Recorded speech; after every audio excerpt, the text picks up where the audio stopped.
ஏன் சொல்றேன்னா, அவர் எனக்கு ஃபோன் பண்ணாரு. சொன்னேன், டேய் என்னடா எபினேசரை தூக்கிட்ட ஒரு வார்த்தை சொன்னாரு. டேய் எனக்கே இந்த வார்த்தை வரலையடா.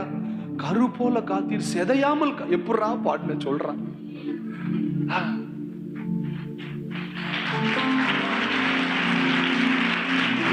இந்த பாட்டை நான் அந்த பாட்டை எழுதுற அன்னைக்கு நைட்டு ஒரு பாட்டு ஒரு 20 நிமிஷத்துல எழுதி முடிச்சிட்டேன். ஆனா ஒரு 2-3 மணி நேரம் பாடிட்டே இருந்தேன். கண்ணில் அப்படி கண்ணீர் வந்துட்டே. என் கண்ணில் நான் பார்த்த காட்சி ஒரு கருப்பை. அதுக்கு முன்னால நான் வேற லிரிக்ஸ் எழுதுனேன். அதுக்கு ஆக்சுவலா என்னை இதுவரை சுமந்தீரே நன்றி, உதவிகள் செய்தீரே நன்றி அப்படிதான் எழுதுனேன். ஆனா திருப்தி வரல. ஆண்டவர்கிட்ட சொன்னேன், இது போதாது.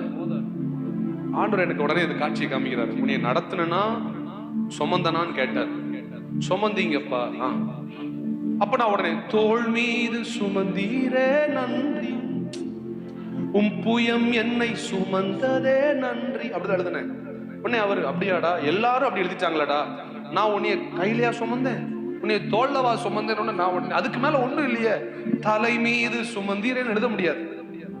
உடனே நான் ஆண்டவர்கிட்ட கேட்கிறேன், நீங்க ஏதாவது சொல்லுங்க. ஆக்சுவலா நான் உன்னை எப்படி சுமந்தேன்னா அப்படின்ட்டு அவர் காமிச்சாரு பாரு.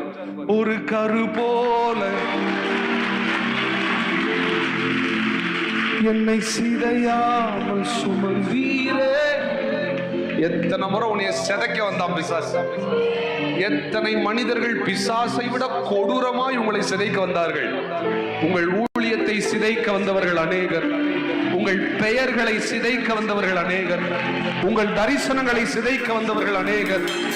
உங்களை கெடுத்து உங்களை இல்லாம ஆக்கணும், நீங்க இருந்த அடையாளமே இருக்கக்கூடாதுன்னு உங்களை சிதைக்க வந்தது எத்தனையோ பேர். ஒரு கரு போல சிதைய உடலையே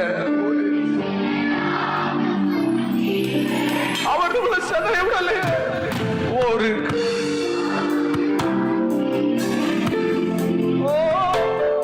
என்னை அந்த வரியை மட்டும் மறுபடியும் பாடுங்களேன். ஒரு கரு போல, ஒரு கரு போல என்னை சிதையாமல், ஒரு கரு போல, ஒரு என்னை சிதையாமல்